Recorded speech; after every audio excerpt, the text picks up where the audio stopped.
ನನ್ನ ಹೆಸರು ಗೀತಾ ಅಂತ. ಎಲ್ಲಿಂದ ನಾನು ಇಲ್ಲೇ ದಾವಣಗೆರೆಯಿಂದಲೇ ಬರ್ತಾ ಇರೋದು.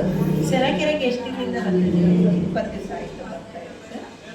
ನನಗೆ ಮೊಣಕಾಲು ನೋವು ಮತ್ತು ತೊಡೆ ನೋವು ಅದು ಇತ್ತು. ಅದು ಚೆನ್ನಾಗಾಗಿದೆ. ಪೊಟೆನ್ಷಿಯಲ್ ಪ್ಯಾಡ್ ಥೆರಪಿ ಕೊಡ್ತಾ ಇದ್ರಲ್ಲ, ಅವಾಗ ಆ ಥೆರಪಿ ತಗೊಂಡಾಗಿಂದ ನನಗೆ ಭಾಳನೇ ಚೆನ್ನಾಗಾಗಿದೆ. ಈಗಲೂ ಚೆನ್ನಾಗಾಗಿದೆ. ಈಗ ದಿವಸ ಬರ್ತಾ ಇದ್ರಲ್ಲ ಚೆನ್ನಾಗಿ. ನೀವು ಹೇಳ್ತಿದ್ರಿ ರೊಟ್ಟಿ ಮಾಡುವಾಗ ಕೈ ಎಲ್ಲ ಇದು ಒಂಥರ ನೋವು ಬರ್ತಾ ಇತ್ತು. ಸ್ವಲ್ಪ ಹಿಂಗೆ ರೊಟ್ಟಿ ತಿರುಗ್ಸೋಕ್ಕೂ ಆಗ್ತಿರ್ಲಿಲ್ಲ. ಈ ಕೈ ಮತ್ತು ಇವೆಲ್ಲ ನೋವು ಬರ್ತಾ ಇದ್ವು. ಅವೆಲ್ಲ ಚೆನ್ನಾಗಾಗಿದೆ ಥೆರಪಿ ತಗೊಂಡಾಗ. ಮತ್ತು ಭುಜ ನೋವು ಇತ್ತು, ಭುಜ ನೋವು ಹೋಗಿದೆ. ಮೀನು ಕಂಡ ನೋವು ಬರ್ತಿತ್ತು, ಅದು ಎಲ್ಲ ಚೆನ್ನಾಗಿ ನೋವಿತ್ತು. ನನಗೊಂದು 2-3 ವರ್ಷದಿಂದ 2-3 ವರ್ಷದಿಂದ 2-3 ವರ್ಷದಿಂದ ಮೀನು ಕಂಡ ನೋವು ಅಂದರೆ ಯಾವಾಗಲೂ ಒಂದ್ಸಲ ನೋವು ಜಾಸ್ತಿ ಇದ್ದ ತಗೊಳ್ತಿದ್ದೆ ಅಷ್ಟೇ. ಚೆನ್ನಾಗಾಗೈತೆ ಕಣಪ್ಪ. ಎಷ್ಟು ದಿನದಿಂದ ಥೆರಪಿಗೆ ಬರ್ತಿದ್ದೀರಾ? ಥೆರಪಿಗೆ ಒಂದು 20 ದಿವಸ ಆಯಿತು. 20 ದಿನದಲ್ಲಿ ನಿಮಗೆ ಬೆಸ್ಟ್ ರಿಸಲ್ಟ್ ಸಿಕ್ಕಿದೆ. ಬೆಸ್ಟ್ ರಿಸಲ್ಟ್ ಸಿಕ್ಕಿದೆ. ಈ ಬರ ಅಪ್ಪ ಅಮ್ಮಂದ್ರಿಗೆ ಒಂದು ನನಗೆ 50% ಅಂತೂ ಸಿಕ್ಕಿದೆ.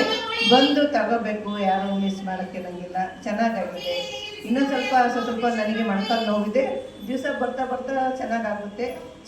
ಚೆನ್ನಾಗಿದೆ. ಬಂದು ತಗೋ.